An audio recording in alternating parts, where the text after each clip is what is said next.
Good evening. Thank you for being here for another inner hour. I appreciate it. Have a couple of announcements here tonight before we get started, but I appreciate you all being here. Hope you're having a good week so far. The first announcement, which you probably all know, is that this is the official winter solstice, so it's the shortest amount of daylight and the longest amount of dark of the entire calendar year. And so tomorrow, we have more light than we do today, and it will keep increasing for a while. So that's kind of a nice thought that tomorrow we'll have more light than we do today. Um, Another way of looking at that is that tomorrow we have an opportunity to express more of the light within us than we did today. The second thing is that as it so happens, this has been coinciding with Hanukkah this year. And so this is the eighth or last night of the Feast of Dedication, the Festival of Lights, the Hanukkah holiday in the Jewish tradition. So this is the last one. So we'll light our eighth candle tonight for those of you who observe that or practice it. And also, an announcement is that this is also the last inner hour of this calendar year. Next week will be the, 28th, the Sunday between Christmas and New Year's. Excuse me, we have family holiday plans, so we will not be having inner hour next week. So I hope you all have a lovely Christmas pre-New Year's weekend with someone you care about or do something that you love. But we will not be here next week. Then we'll start up again the first Sunday in January, which I should have looked up the date for, but the first Sunday in January, which is shortly after New Year's, we will start up inner hour again, still on Sunday nights, still at 7 o'clock. And in conjunction with that, when I set up the Zoom links, they're set up for a year at a time.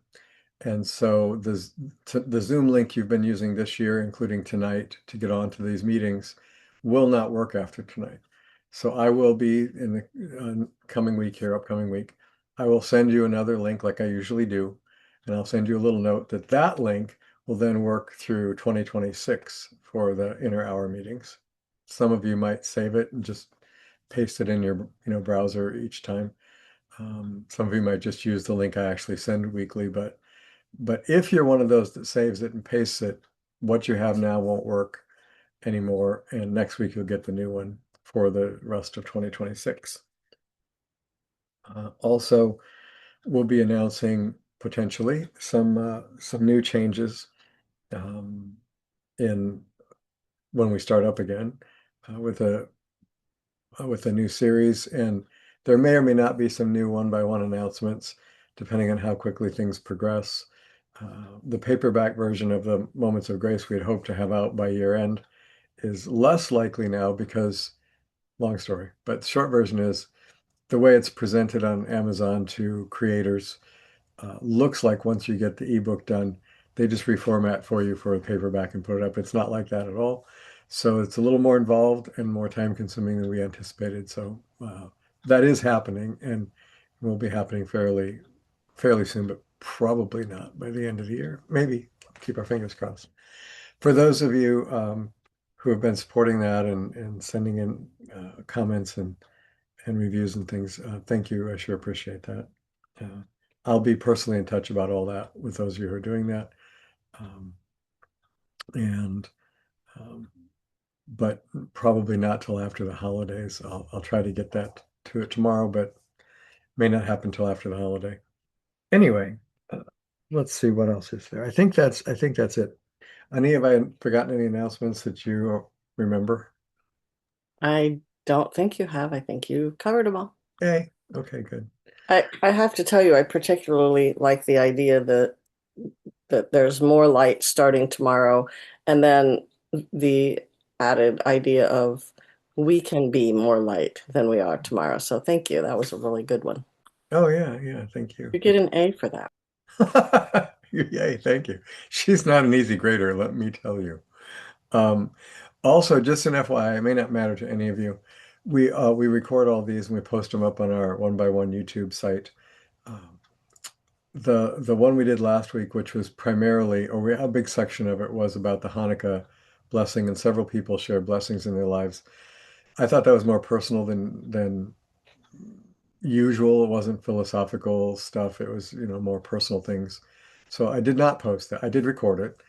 If you personally want a copy of that, I can get it to you. Let me know. But it's not on the web because I thought some of you might not be comfortable with that since there was some personal things that were shared. So that's not going to be on the YouTube channel.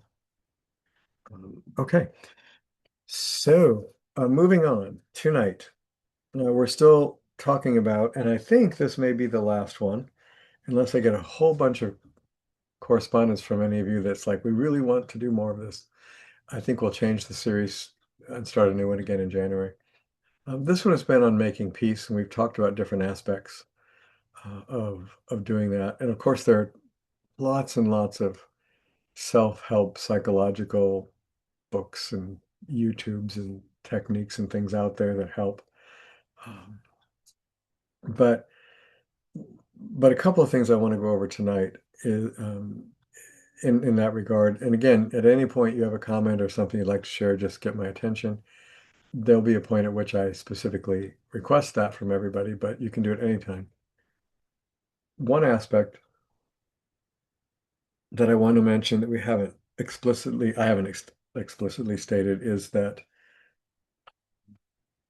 when we are in conflict with ourselves, particularly if it's a significant conflict, when we're really not at peace with ourselves, and none of us probably are at peace with ourselves like all the time. I certainly am not, and I don't think probably any of you could say that you really were 100% of the time either. But more or less, you're comfortable with yourself and your life, and you're more or less at peace with yourself, and have ways to work with that when you're not. But when we're really, really troubled and out of sync with ourselves, then we're not going to have healthy, peaceful relationships. It just doesn't work that way because everything starts from within and without. If you think of the ancient analogy of a seed, the seed carries in it everything that it's potentially can be and hopefully will be, and that unfolds in its own timing, it unfolds. So everything kind of moves from within to without. And if within is a mess, then without is pretty much going to be a mess too. We may mask certain things, we may try to hide certain things, we may even control some of our speech and behavior, which in itself is probably good, but um, but we won't have really deep, peaceful, and meaningful, healthy relationships with those we care about, with our loved ones, with our neighbors in our community, with our world, with God, because all of that inside is a wreck. So always the first thing is to pay attention to what's going on within and try to create as much harmony within as possible. So we're going to be talking about harmony tonight. And then secondarily, that kind of ripples out. And so that just even the attitude or orientation toward, I want to bring as much harmony here as possible to create as much peace and well-being here as I can. That attitude will extend into then when I'm relating to my wife or I'm relating to friends or whoever, that's going to kind of filter through, and I'm going to hopefully try to create as much harmony and well-being there as I can also. And then if I'm doing something in my synagogue or church or spiritual group, I'm going to try to do that there. If and when I do engage in social or um, connecting with the community or politics or business, whatever it might be in the greater outer world there, then I'm going to try to carry that forward too and help create harmony and well-being in those places as much as I can also. So there's a relationship there, is what I'm saying, between our outer and our inner life, so to speak, and that the essential quality, not all the particulars, but the essential dynamics of our outer life begin with how our inner life is structured and what's going on in there. And that's primarily the quality and the motivator that filters into our relationship lives in whatever relationships we may engage. So I think that's an important piece of making peace, is recognizing where it starts and finding ways to forgive ourselves, to accept ourselves, to come into peace with ourselves, to come into kind of harmony or alignment with who we really are and what we really want out of life, and not ignore that or not try to be what somebody else is telling us we should be or can't be, not try to pretend we're not what we are or try to pretend we are what we're not. All of those aspects, I think, are important in this making peace process. And the other aspect I wanted to mention tonight, which we haven't again explicitly said, is that one of the things making peace is not is getting people to do things my way. That, I mean, we don't usually come right out and say that, but many of us have subtle attitudes that everything would be better if they would just shut up and do what we tell them to do. If, why does this person in my life, my employer or my employee, or, behave like, if they just do what I want, then we'd be at peace and everything would be okay. Or if those people in positions of leadership in our world and in our churches and synagogues and spiritual communities, if they would just get on the ball and do things the way I think it should be done, then everything would be hunky-dory. So what peace is not is getting people to do what we want. And it's especially not forcing people to do what we want. That ends up creating the opposite of peace: resentment, bad feelings, hostility, violence, eventually. So that's not what making peace is about. Another thing that making peace is not is it is also not being a doormat. It is not letting people abuse you, take advantage of you, mistreat you, demean you, belittle you, disrespect you. It is also not that. That's not making peace. Um, Somebody told someone I care about a lot a long time ago, though we seldom recognize it, we teach people how we want them to treat us. And that's sometimes hard to kind of take in, especially when we have relationships where we're not being treated the way we want at all. But um, allowing ourselves to be used and or in more extreme cases abused, whether that's verbally, emotionally, God forbid, physically, sexually, whatever it may be, going along with that to make peace is not making peace at all. It's enabling something that's wrong, to put it bluntly. It's supporting injustice, it's supporting abuse, it's supporting cruelty, it's supporting misunderstanding, it's supporting disrespect. It's supporting all the things that don't go toward making peace within oneself or among others. So it's not that either. It's not just yielding and laying down. When in spiritual circles we talk about surrender, we're never talking about surrendering to another person. We're not even talking about surrendering to our own egos. We're talking about surrendering to this pervasive indwelling spirit, and beginning to yield our our our personal quirks and eccentricities and flaws and ego desires to that greater oneness.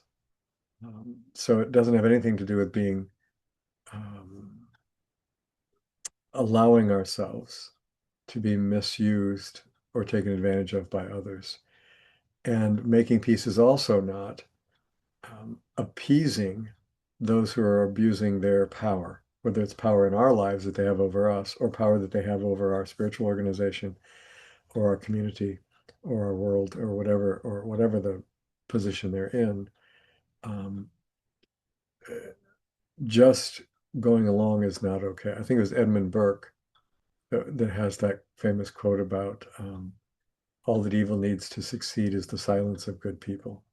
I didn't quote that right, but you get the essence of it. It's better stated than what I just said. Um, that that when we clearly know something is wrong, that something is unjust, then being approving of that by our silence is also not really making peace.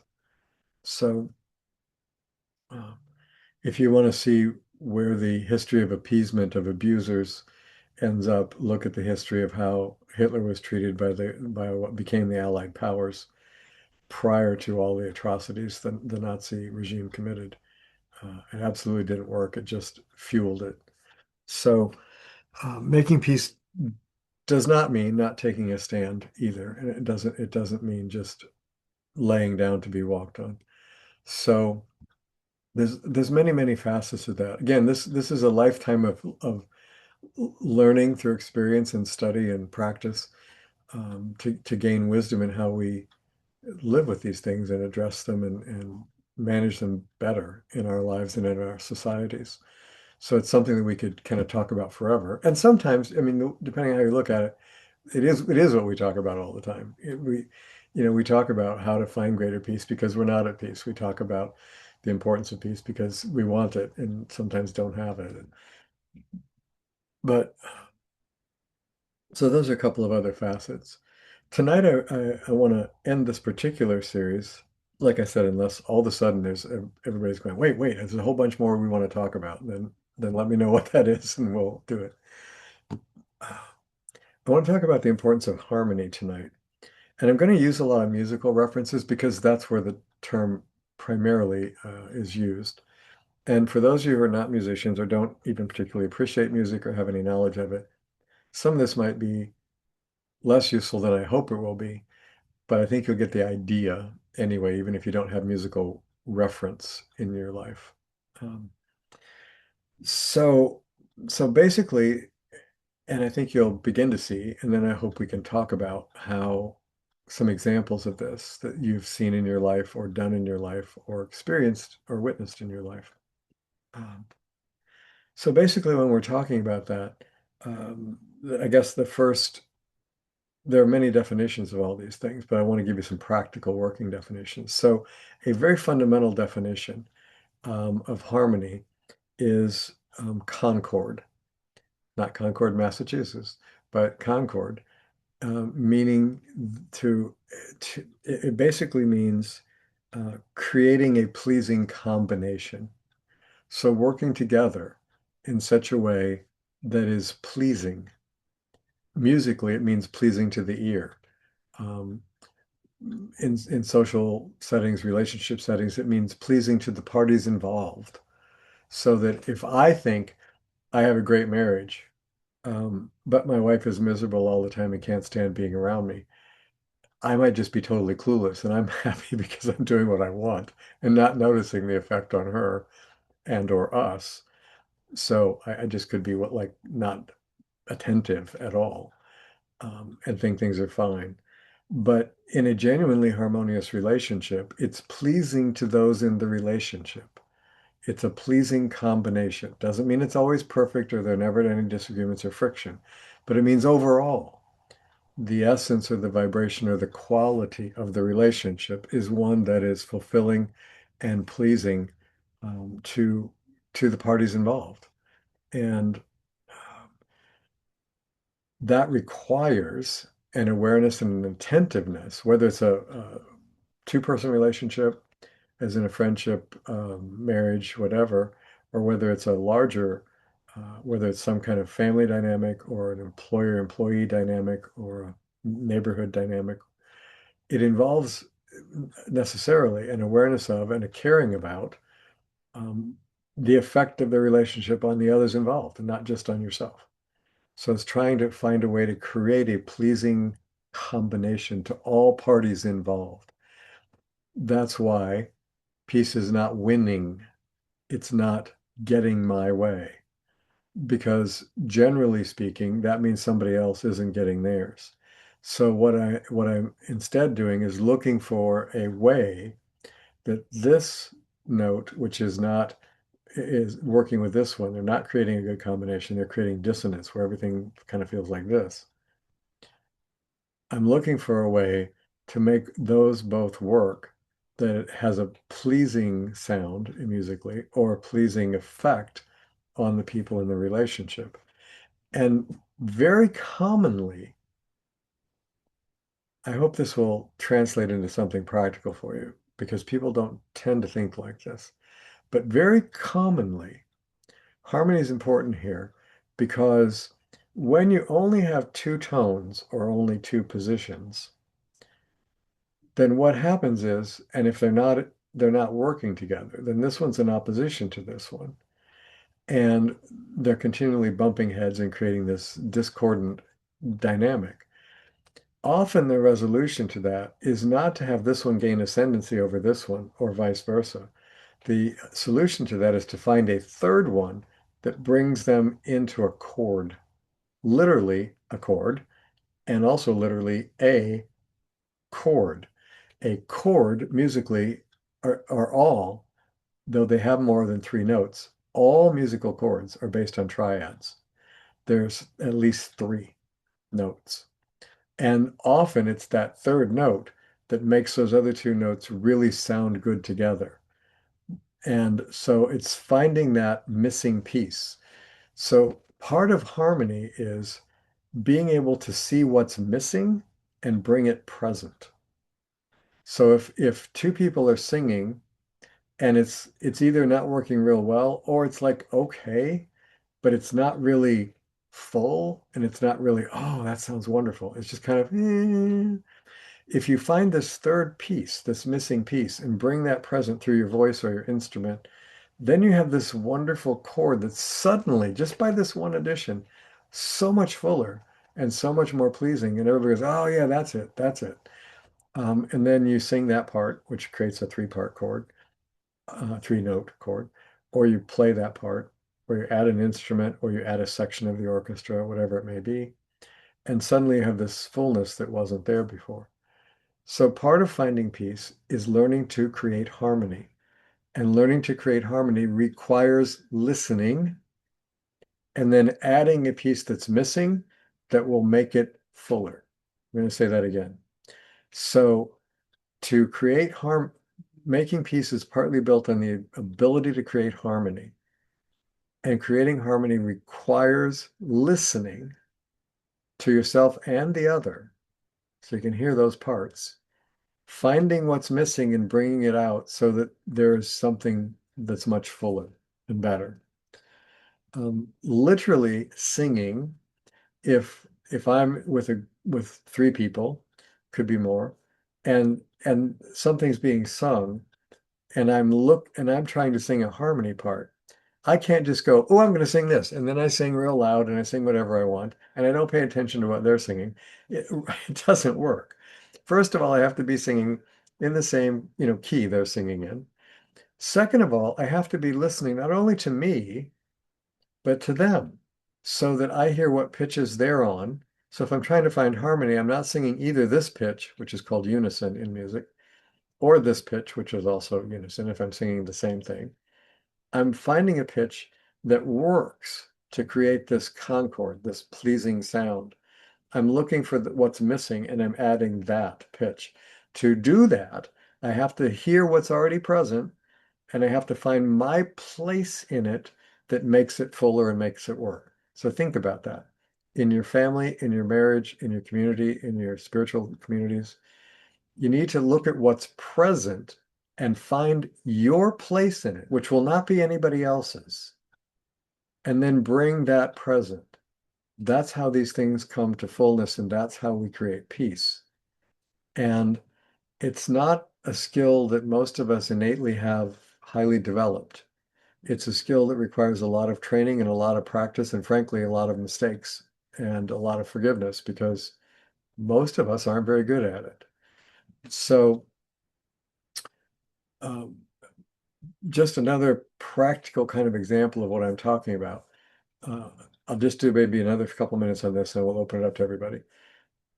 If you have just a marriage, it can also, of course, be a friendship or a partnership or a boss and employer or neighbors. But I'm going to just say two. Let's say marriage, you have this marriage. So now this couple has come together and the outer circumstances are not what create the marriage. You could have two people live in the same home every day. They're living in the same house. They they they have this common residence. They interact with each other. That doesn't mean they're married. even if they have sex with each other and have romantic feelings toward each other, that doesn't mean they're married. There's something far deeper to marriage than having sex and living together. The the in the marriage, there's a third thing that comes present. And whether you want to call that God or whether you want to call that love or whatever you want to call it, when these two souls decide not only to combine their lives and live their life together, but they also decide they are irrevocably and permanently focused on creating a oneness together that will endure for the rest of their life. And whatever else happens, that's at the core, and nothing's going to shake that. There may be troubles in it, there may be things you have to work through, but nothing is going to break that.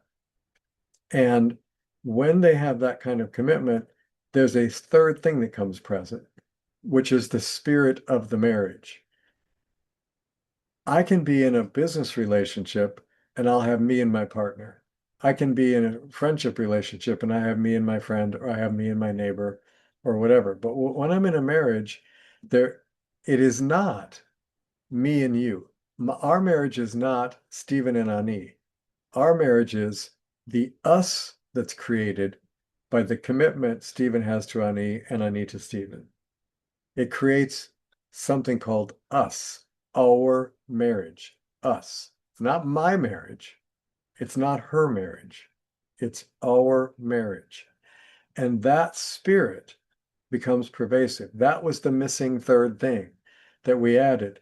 And at times when this Stephen and this Ani are at odds with each other, what resolves that ultimately and what allows them to stay committed through the bumping heads process until they get past the bumping heads process and in the embracing process again. What permits that is this commitment in both of them to this us, this spirit of our love, which is our marriage. And that's more important than what I want, and it's more important than what she wants, and it's more important than me getting my way or her getting her way. So that's true in all relationships. I'm just using the marriage as an example. So whether it's in any relationship of any kind, we need to seek and be attentive by listening and observing to what's actually present, not imagining what's present or thinking it's the way we want it to be, looking at what's actually present, finding our place in that, and then bringing forward something that was missing so that it can be fulfilled and can thrive and be fuller and be a pleasing combination for all the parties involved. And that is something that sometimes is very easy and very natural, and sometimes takes a lot of effort and commitment and time sometimes as well to work through. So the last thing with this, and then I'll just be quiet and we'll see what people might want to share. Another aspect of harmony that's musically true and also true energetically in our relationships and our lives is that let's try to say we're trying to create this harmony now. If I have a guitar and somebody else has a guitar, or let's say we have two musical instruments of some kind, and we're going to play a song together. And so we want that to work together. We want it to have a pleasing combination of sounds so that for all the parties involved in playing it, and hopefully those listening to it, it's going to be a pleasing combination. It's going to be a harmonious thing.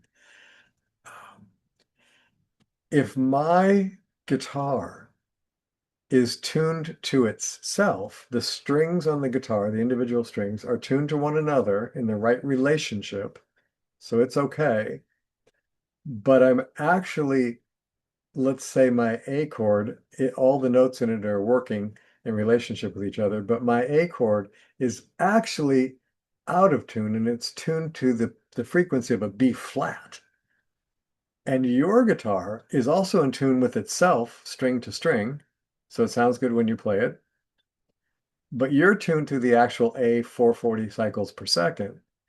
When we come together, they're going to not sound right, even if we're playing the right things together, because we're tuned to something different.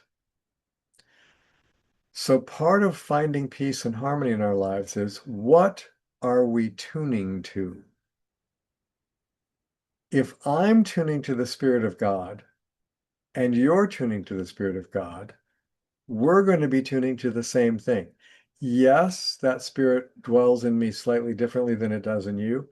Yes, it uses me differently than it does you because I have different abilities, talents, and limitations than you do, but it's the same tone. We're going to be tuning to the same pitch. We're going to be in tune to the same thing, and we'll be able to play together. If I'm tuned to my emotional reactiveness and you're tuned to the Spirit of God, those aren't always going to work together because I'm not going to be tuning to the same thing. My instrument is not going to be tuned to what yours is tuned to. If I'm tuned to resentment and bitterness and anger about how everybody's screwed up my life so bad, my parents and the politicians and my church people, and everybody's just screwed me up, and I'm really angry about that, I'm not tuned to the same thing. I'm tuned to my anger, to my disappointment, to all the things my ego is upset about. And essentially, when we break it down into real simple, big steps, and we talk about this a lot in spiritual circles, the two ways of looking at it are essentially we're either tuned to the spirit of love or we're tuned to the spirit of fear, primarily as our primary tuning mechanism. And if one's tuned to fear and one's tuned to love, it's going to be really hard to make harmony and peace together.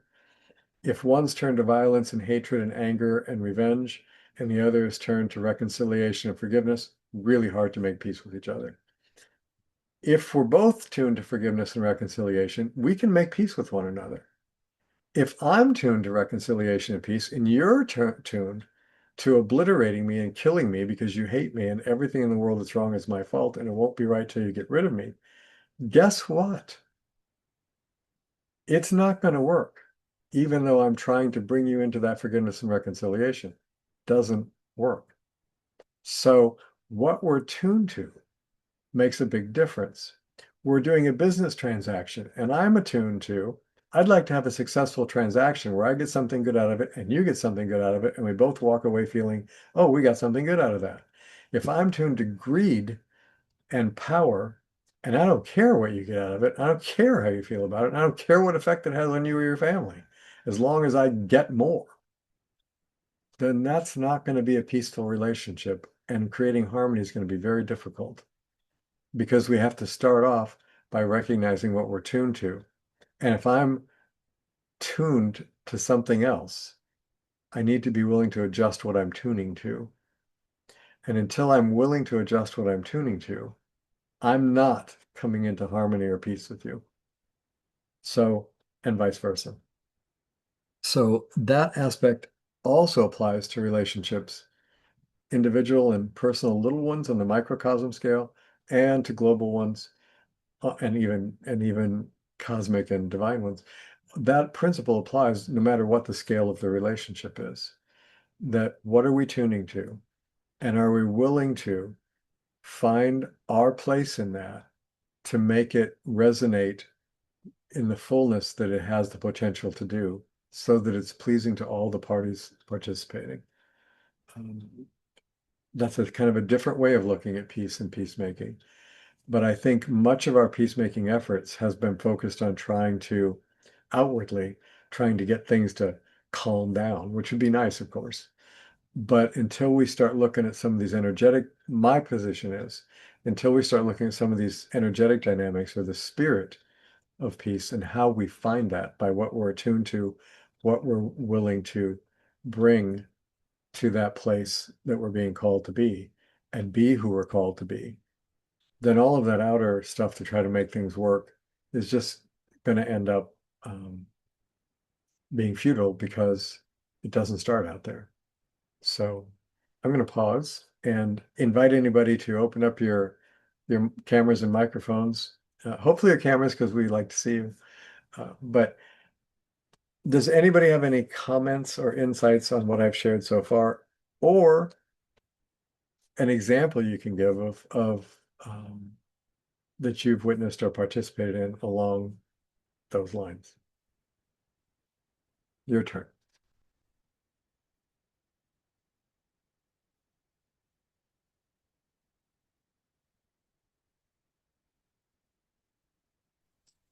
Please, Nahama, go ahead.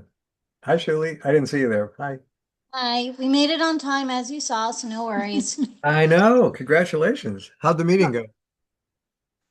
Long and boring and frustrating. Sounds like a meeting, not much harmony there. Remember, religion is still a politicking meeting. It's still a meeting no matter what. Sounds like a board meeting to me. Yeah. Yeah. I just wanted to thank you. Not long ago, in the last couple of weeks, I had some kind of insight and realized that when I was walked away and felt really good about an interaction, that there was a harmonious element to it. And I'd never thought that before. So of course you're going to talk about this today. Yeah. You'd think we were tuned to the same thing, wouldn't you? I don't know, maybe. Anyway, it's just, I really appreciate that you've been speaking about this tonight, because it is so important to see that actions can be harmonious. They don't have to be just like mine, Mhm, yet they mhm, can be mhm, together, mhm, and we can support one another, mhm. me and the person I'm being harmonious with. Exactly. And so I really appreciate this. I think it's really important. Thank And you. so I appreciate you. Likewise. Thank you, Nahama. That's I like hearing that. Thank you. Makes me feel warm and fuzzy inside. Thank you. I knew you were going to say that. Well, hearing it made me feel warm and fuzzy. He agrees. Like, well, Thank you, dear. mm. Anybody else, any thoughts or experiences with this you'd like to share with the group? Hey, Steve. Hi, Beth. Hi, Steve. Liz will be Liz. right after Beth. I saw Beth first. Hi, it's so This good is to see you. I feel like I haven't seen you in a long time. It Good to has see been a while. Yeah. I was thinking about coming last Sunday morning and I thought, no, it's too cold out. I didn't want you. to. It was really cold. It was so cold. So I listened to you this morning. Oh, well, thank you. Yeah. um, I understand what you're saying about harmony with people and relationships and friends, but what about with yourself? Hmm. Because I get that inner voice argument Mhm, that is mostly on the negative side. mhm, So that is a battle for me. mhm. Do you have any examples you would want to share or not? Uh,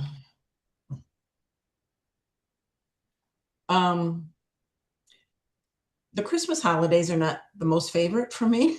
Uh, And so I just, what comes to my mind is that I just hope everybody has a lousy holiday, a lousy Christmas. That's kind of right, the words that come through. right, right. Yeah, that would be an example. Yeah. So what right before that negative inner dialogue starts, what happens right before that? Right before that arises. Have you ever noticed what happens right before that? No. So apparently, I mean, you're aware when it arises because you're kind of you have that inner negative dialogue, and it's like, ah, here it is again, and you kind of struggle with what to do with that. So, one practice is to try to pay attention to arisings in you. What happened right before this happened? What happened right before I felt like this? What happened right before I thought this? What happened right before I said this? Um, because typically there's something in most situations, there's something that particularly patterns like a negative, and we all have those. I mean, I'm saying we all do, but I certainly do. Um, we have characteristic negative habits that get triggered by something, and um, and once those are triggered, we're into the. It's like turning on a tape or something. It just then plays the loop and it just plays it and plays it and plays it. and if you try to not pay attention to it, it plays it louder. Yeah. You know, Yeah. wait, you're exactly. not listening to me, and it plays it louder. It's harder to stop it than it is to prevent it. So paying attention to what triggers its arising is helpful. Sometimes it's not possible to catch that, but sometimes just by having the intention of paying attention, you will catch something. It's like, oh, right before that happened, this happened. And then is that something you can address? That thing, not the reaction to the thing, but the thing. And the other part is that, which will sound kind of weird and maybe a little bit, I don't know, psychotic maybe, but this has been useful to me, is if it's just a temporary thing, you can kind of you get through it and you do something else or refocus and it moves on. But if it's a common thing, and it starts complaining about whatever it's complaining about. Christmas is a lousy holiday. This sucks. I hope everybody's Christmas is rotten. I just want to move it past this and get on, Then one of the things you can do is imagine that voice isn't you. Imagine that voice is somebody else talking to you, that it's a really good friend or a child or somebody you care about. And but it's not you. And so as if that were not you, so say, okay, just stop a second. I hear you. I hear you. What is it you want? What is it you want? And if you think of like young children, like 2, 3-year-olds, they do not have the conscious or verbal skills to communicate all the things they're feeling. And when what they're feeling is not okay with them, when something's wrong, they get really fussy or cranky or yell or cry or have tantrums or demand attention. They do something because this isn't okay and I can't convey what's going on. But they want something. They want their diaper changed, they want a hug, they want fed, they want something. So this part of you that's really upset wants something that it's not perceiving that it has. What is that? And if you don't really know, just ask it. What is it you want? You got my attention. Sure. You've got my attention. What do you want? And you might even make it more specific. What do you want from me? What is it you want from me? Sure. And see if you can actually come up with something. Maybe it's not. Yeah, go ahead. It was very funny because, I was kind of in that funk and stuff. And then it's like, I don't know when the last time it was I was actually just had a out loud laugh. So I went and played pickleball Friday afternoon and I was just laughing and laughing and laughing. There you go. And there it was. There you go. So, and oftentimes, this is just for me, and I'm sure it'll be slightly different for you and everybody else. But for me, what I've discovered, that cranky part, almost always has one of two things at the core of it, almost always for me. And that is, number one, I'm not having fun because we need to. We really do. We need to enjoy our life. And as we become adults and responsible adults and all those things that we're supposed to try to be, and we be those things, life gets hard and unfulfilling and it's not fun. There's just a lot of not fun. Yeah. And so part of us is complaining, saying, hey, I want to laugh. I want to have some fun. I want to enjoy something. So that's an important part of our spiritual journey is finding ways to create that environment for ourselves that we can actually have fun and enjoy, whether it's playing pickleball. I'm a movie guy, so I tend to watch funny old movies that I really like. And is that escapism and distraction and all those things you're not supposed to do? Probably, but it helps. I get in this better mood, Yeah. The other thing for me that often is the case is I feel like I'm not appreciated, and that may not be you. Sure. But sometimes I start complaining because I feel like it's been a really long time since I've really felt valued. And it's important. This is going to sound like gibberish, but it is important for us to feel that we're important to someone. And I have been guilty of this, and I have known many men who are in marriages, long marriages, that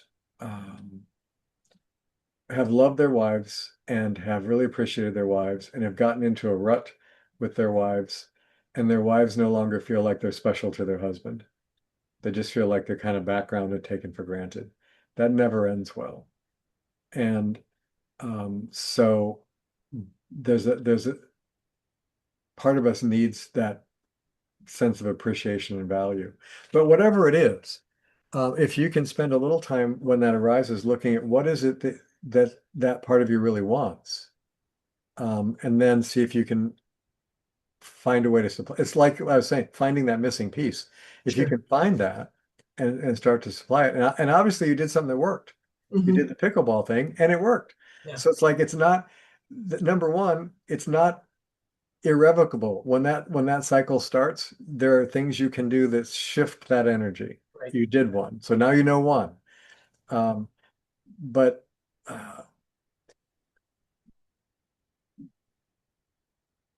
sometimes we would like to find a one-time solution that fixes it from now on. Yes. And often that's not the case. It's a fix it as it arises kind of a deal, So I think you did a good thing there, and I would trust that instinct of Yeah. when it arises. Try a couple things I said maybe and see if that helps. Sure. But try what you did. It's like, okay, so what is it that I really want to do here, and then go do that. Yeah. Just laughter was the thing. Yeah, Yeah. yeah. Yes. Yeah. Yeah, or if you've got, I'm fortunate, I've had a couple pieces throughout most of my life. I've had a few people that almost always can make me laugh. And there have been times literally I just called them up, it's like, hey, I need to come hang out with you for a while because I'm in a funk and I laugh when I feel better around you, Yeah. So yeah. Thank you very much. Yeah, you're welcome. I saw Liz next, so Liz, if you still have something, and I have Aaron. But Liz, if you wanted to still go ahead and then we'll do Aaron.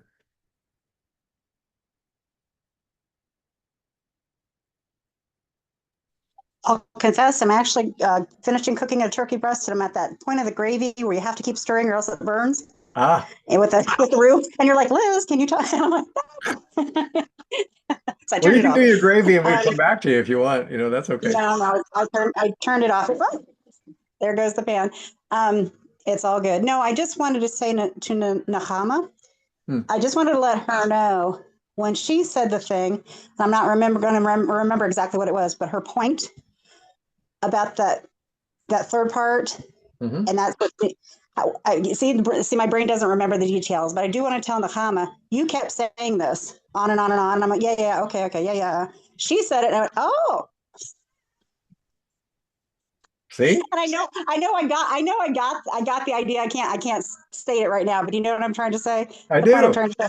I Yeah. do. Yeah. Well, good for you. Thank you, Liz. I want to let Nahama know that happened. Nahama's very, very good at that. She does that for me all the time. Thank you, Liz.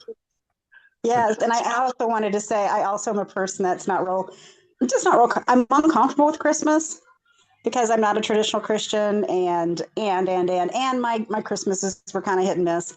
So thank you, Beth, for I don't feel quite as alone in that, for just being a little ambivalent about Christmas. So thank you. You should drive over and play pickleball with Beth. I'll watch her play pickleball. How's that? We can do it virtually with a virtual Wii or something. I don't know that I have the coordination to do that, but yeah, definitely. But yeah, I do. I appreciate that. Thank you, Liz. Aaron, buddy, go ahead. Okay, there we go.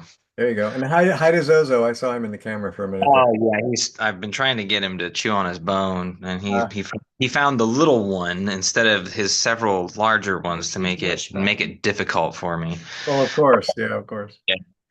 I was just gonna say, I think when it comes to peace, what I learned, gosh, I don't know, it's probably 2020 or 2021. I don't know. I can't remember who said it or where I came across it, but somebody had said, in the term or the word phrase "making peace," everybody forgets about the word "making." because we all want things to be peaceful and we want things to just be like that. And yet, so many times, peace in and of itself, when you think about making peace, like say in like a war, two warring parties, you know, either side is not happy with one another. So you have to make peace with two oppositions. So at any point, if there is some issue where peace is needing to be found, or in this case, be made, that means you're going to be in conflict, and the conflict might still exist even after you make peace. That's why it's called making peace. And I personally, through my own trials and praying and meditation, found that whenever there's conflict, first, rather than attempting to absolve the external conflict, which is always great, the external conflict, like what you were saying, starts internally. So wherever that internal conflict exists, it's first learning how to pause and address, okay, what is exactly where I'm feeling. When you were talking with Beth, it's like, well, what started it? Where did it begin? And a lot of times we don't necessarily know where certain things start because they might not really come from us as much as it is a learned behavior. And so then we just engage, we just succumb to it, and we just go into it, not realizing what we're doing. And so I think that for me, I guess the highlight of this particular dialogue and lesson is to just remember that word, not peace. Don't remember peace. Remember making, because it is an act of doing, and it is an endeavor, and it's not easy, and it can be uncomfortable, and it can be difficult because you are going to be, like you said, if you and Ani butt heads, well, you're butting heads, but that third thing that comes in says, wait a minute, let's butt heads, but maybe we can kind of do it together and then be okay. And that can be really hard because unfortunately, I think, from what I have observed of not only those in my generation, but, especially the younger generations, we were not really given the best role models of what that looks like, and how to really handle that. And I think that's where individuals such as myself and our age group, are learning from you and learning from those who have kind of figured that out, how to really ground it and present it in our daily lives. And that's still even not easy. I mean, Amy and I have our moments where, we butt heads, but in the end, like you said, we ultimately know what the relationship is and where we find our center. And no matter how frustrated or flustered or whatever we will get, ultimately we'll come back to the point where, no, this is us. Okay, we made it through that. Now, what was that all about? And I love you. Yeah. And, then we continue onward. And I think so many people get in those situations and they're unable to tell themselves that they're loved, not only by their partner, but then by themselves. And that, I think, is where we are continually asked to make peace. No kidding. Yeah, well said. Well said. Thank you, Aaron. Really good. All right. Anybody else? Yeah, Ani, please. Yeah, I think part of the solution is just realizing, like for Aaron or for you, that when there are headbuttings going on, that there's always one person who's correct. And it's the woman. Yeah. No question. Well, think of how much that would solve. If you just realize that. That's right. That's right. I mean, I know Kaylee, and I know she's going to be correct. So. Well, yeah. I mean, yeah. Obviously, you guys. And besides, she's cute. So how could she not be? I mean, she couldn't be in the wrong. She's adorable and correct. Wow. Yes, she's adorable. Yes, cute. Cute always trumps it. It just, that's it. So it's like playing euchre and laying that trump card down. You win. That's funny. I do appreciate it. And also, be on camera. Kaylee, what'd you say? I've been a crying mess today, so I didn't want to be on camera. Oh, gosh. You are always adorable, so don't worry. The other thing I do want to say in all seriousness to Aaron is none of us, not any generation going back to the very first generation, has had good examples of how to resolve conflict. Yeah, I mean, Better, better. I mean, every step counts. I mean, let's look at Abraham to Isaac, yeah, and then yeah. we have role models. Yeah, unfortunately, we have a lot of role models around us that don't, and I think when emotions take over, all of those examples kind of go out the window. So I think that statement about okay, what's going on, what need is not being fulfilled, that's an emotional need is part of the real issue of helping conflicts get resolved and coming back to peace. And also, Aaron, just something that you said that Stephen and I have, I mean, I remember Stephen saying this several decades ago, is when we are in disagreement, it's what he wants more than to be right. And seriously, what I want even more than to be right, mostly, is is to be at peace with one another, because when we're not, if we have a conflict about something, nothing else is right in life. Nothing.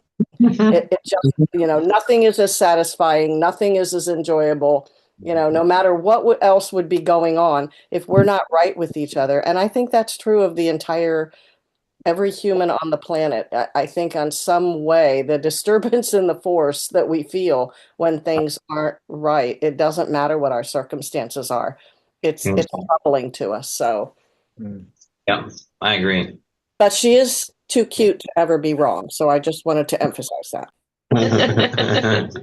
And you realize that Ani is going to side with Kaylee all the time. So, but we're out of luck, Aaron. We're just it's 100%, 100%. We'll side with each other secretly and be like, yes, correct. I feel the same way about Kaylee. I am sure if Kaylee were ever wrong, she would admit it. I'm sure if I'm ever going to be wrong someday, I would admit that if that ever happened. Absolutely. We'll send out an announcement if it ever occurs. if it occurs. I'm not saying that as a bad thing. I'm saying that if it ever occurs that they're wrong. That's right. That's right. The last thing I'd like to say is to everyone that I hope your holidays, whichever or how many ever you're celebrating, I hope they're wonderful. And there are many ways for holidays to be wonderful, and sometimes they can be wonderful. All of our celebrations are not happening on the exact day of Christmas this year with family. And of course, our celebration of Hanukkah is kind of ongoing, one more day. But I hope whatever brings you the most peace and the most joy with wherever you are in life, for all of you. I hope for each and every person here and everyone you love that comes true. Me too. Very nice. Thank you, Ani. Phil, I saw your camera on. Are you just watching, or would you like to say something to everybody? I had just one real quick thing to say. And we've talked a lot about being in conflict. Mm-hmm. But in a relationship, it can be a friendship, it can be marriage, or whatever. We can be way out of sync and not be in conflict. Oh, true. Not be in conflict. And for me, it was in my marriage, both marriages. Part of it was what was going on with my wives. In both instances, they really necessarily couldn't help. And then on top of that, since I knew they couldn't help, I would be I would keep my thoughts and my emotions to myself in hopes to keep peace. And I can tell you that doesn't work either. Yeah, no kidding. So I just wanted to remind people that it may not be a raw conflict, that something that is desperately real obvious or real any kind of conflict at all, and you can definitely be out of sync with somebody else, even though even though you genuinely care deeply for them, Mm-hmm. it can be way out of sync. Mm-hmm.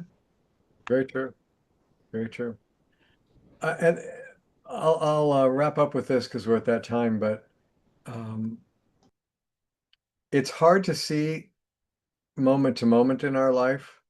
It's easier to see over a long perspective, but I'm convinced that the truth is there are places we're meant to be and places we're not. And there are people we're to be with and people we're not. And that sometimes, um, like when you're talking about, there doesn't necessarily need to be conflict or even anger involved, but you can just be in different directions and they don't work together. And so this one needs to be there and this one needs to be here. But there doesn't need to be animosity in that process. And we go through many different things in our lives trying to find where we belong and what we're to do. And that necessarily involves finding things what we're not to do in places we're not to be, and being willing to move toward those that where we do belong. There's a what I'm trying to say is, while it's not apparent to us, there's a design, and the person weaving the one weaving the tapestry has the picture in mind. And while we're being the threads, we may not see the picture, but we end up playing the part that we're supposed to play. And if we trust the process, it's an easier journey.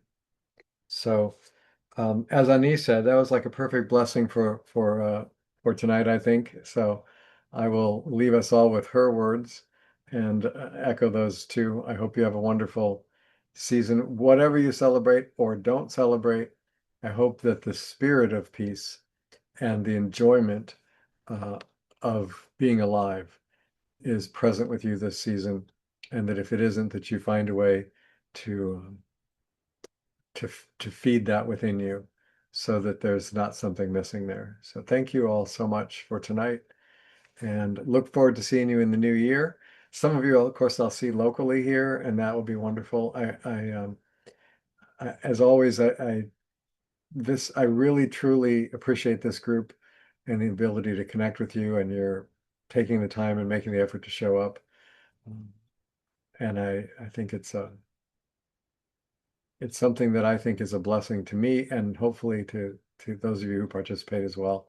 So God bless, be well, be safe, and may you have a wonderful start to the new year that just continues to get better. So till we meet again. Good night for now. Love you. Love you all. Merry Love you. Christmas, Happy Love New you. Year, Happy Hanukkah, Happy life. Happy holidays of all Mhm. kinds. Oh, God. Bye for now.